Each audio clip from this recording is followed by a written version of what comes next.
दिन जम्मू कश्मीर के पील पंजाल के घने जंगलों में हिलकाक नाम का एक इलाका जो बन चुका था खौफ का मंजर, जहां छुपे हुए आतंकवादियों ने बनाया था अपना गढ़ और यहां के लोग मजबूर हो गए थे अपना घर बार, अपना माल मवेशी छोड़ने के लिए।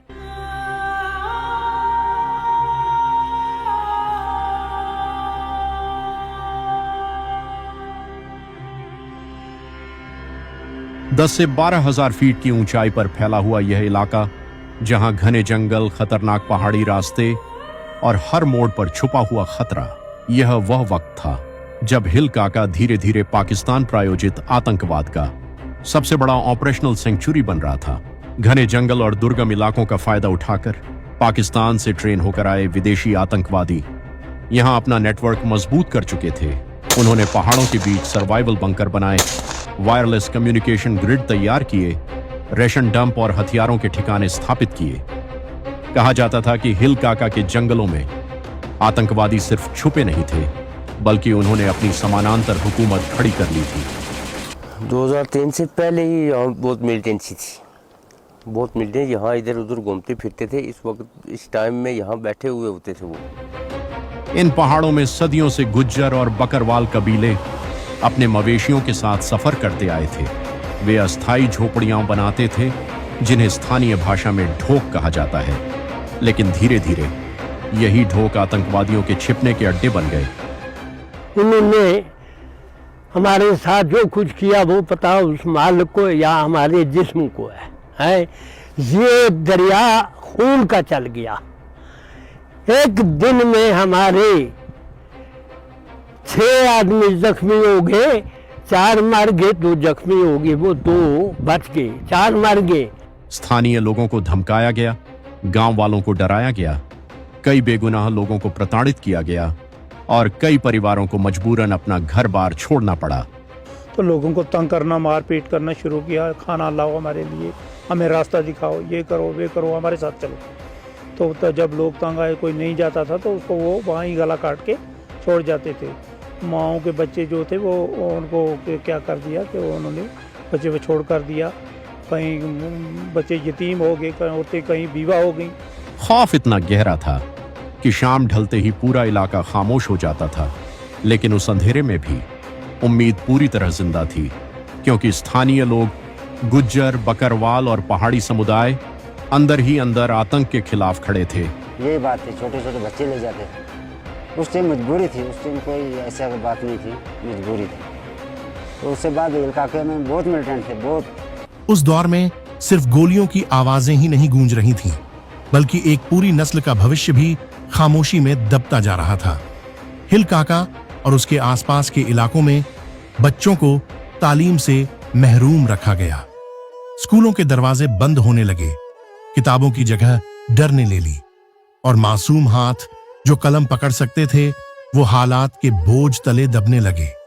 बच्चा ने कार में किया था, इतना बचा था उसने मेरा, 2 ने ले गई, हमारा कार के अंदर गया। हमने तेल से तो स्नूकर गलावा था, मैं जलावागा कि जोर ने अशर किया, हमारा रोक के दसा, अल्लाह ने बचाना था, हम बचे। उस टाइम मेरी उम्र 10 साल थी। जब कोई बाहर दरवाजे के आके दस्तक देता था तो मैं अपनी माँ के पलनों के पीछे छुप जाता था। वो खौफनाक मंजर आज भी मेरी आंखों के सामने दिखाई देता है। पूरा मुल्क उस वक्त कारगिल की जंग पर नजरें टिकाए बैठा था। बर्फ से ढकी चोटियां, गोलियों की आवाजें और सरहद पर चलती जंग, यही सुर्खियां थीं। लेकिन इन ऊंचाइयों के पीछे, घने जंगलों और खामोश पहाड़ों के दरमियान एक और कहानी जन्म ले रही थी।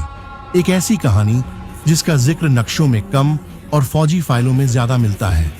वो इलाका था हिल काका। जब यहाँ जुल्म हो रहा था, हम सऊदी अरब में थे उस वक्त, उसकी वजह से हमारे कुछ आदमी उन्होंने मारे, बहुत ऐसे उनको काट भी दिया। उसकी वजह से हम वापस आ गए, अपना वीज़ा छोड़ के वापस आ गए।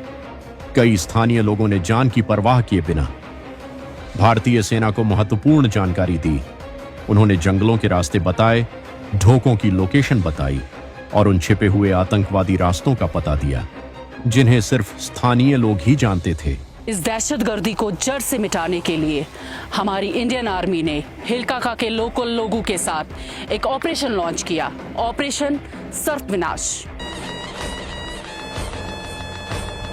सेना ने बहुदिशात्मक दबाव की योजना तैयार की। हाई एल्टीट्यूड वॉरफेयर के लिए विशेष रूप से प्रशिक्षित जवानों को तैनात किया गया। हेलीकॉप्टर रिकॉनेसेंस, सर्विलांस पेट्रोल और लंबी दूरी के क्षेत्र नियंत्रण अभियान शुरू किए गए। सबसे पहले आतंकियों की सप्लाई लाइन काटी गई, जंगलों के रास्ते सील किए गए, भागने के रास्ते बंद किए गए और हिल काका को सामरिक रूप से अलग थलग कर दिया गया। और हर संदिग्ध ठिकाने पर भारतीय सेना ने व्यवस्थित दबाव बनाना शुरू किया। अपनी आर्मी जो हिंदुस्तान की थी, इसके साथ हमने बहुत बड़ा तामल किया, फिर वो निकल गए। हमें इस वक्त तक भी अपनी आर्मी के साथ खड़े हैं। फौज पीछे आई, उसके बाद आई तो फौज को बताया, जिस लोगों को तंग किया, फिर फौज पहुंची तो फौज ने आ गया था, लोगों ने फिर उन्हें फौज के नाल तामन किया, तामन करके गन चाह गया तो फिर भी तो कटिया। सर्वनाश ऑपरेशन में जिस तरह का एक अहम किरदारी रोल जो ताहिर फजल साहब का रहा, वो सदियों तक याद रखा जाएगा। हालांकि इस कौम पर अल्लाह ताला की भी बहुत एहसान है कि हमारी कौम में बहुत बहादुर जो है वो अल्लाह ताला ने हमें तोहफे दिए हैं। जिस तरह सर्वनाश ऑपरेशन 2003 में हुआ तो उस पर सफाई अव्वल पर जो है ताहिर फजल साहब रहे।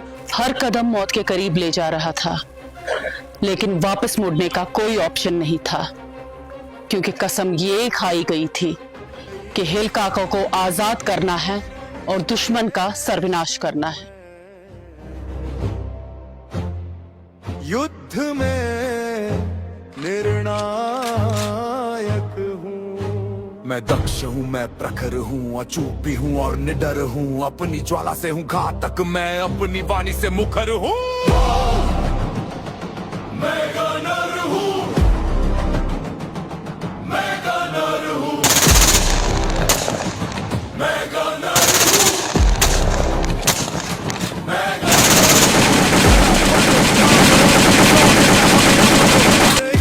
लांगर मैं, विजय पथ पर अग्रसर हूँ। मरु का हूँ ताप अभी मैं हिमालय का शिखर हूँ। रुद्र का हूँ नाद अभी मैं, रणभेरी का सप्त स्वर हूँ। एक बहुत बड़ा टेरर नेटवर्क एक झटके में राख हो गया, लेकिन इस आजादी की, इस जीत की कीमत हमें भी चुकानी पड़ी। हमारे कई ब्रेव जवानों ने देश को इस भयानक साजिश से बचाने के लिए अपनी जान कुर्बान कर दी। उन गुज्जर और बकरवाल भाइयों ने भी अपनी जान गंवाई, जिन्होंने अपनी मिट्टी के लिए आर्मी का साथ दिया। हमारे यहाँ पे जो सिचुएशन थी वो बिल्कुल चेंज हो गई। उन्होंने यहाँ पे कुर्बानियाँ दी, क्यों दी? इस देश के खातिर, अपने बच्चों के फ्यूचर के खातिर, अपनी फैमिलीज को, ताकि सुकून से जिंदगी गुजारें। ऑपरेशन सर्प विनाश सिर्फ एक सैन्य अभियान नहीं था, यह भारत के आतंकवाद विरोधी इतिहास का एक महत्वपूर्ण मोड़ था। ये लड़ाई थी डर के खिलाफ, ये लड़ाई थी अपनी मिट्टी के लिए, ये लड़ाई थी उन बेगुनाह लोगों के लिए जो सालों तक खौफ के साए में जीते रहे। शिक्षा, पर्यटन, विकास, ये 3 नई ताकतें इस इलाके की तकदीर लिख रही हैं।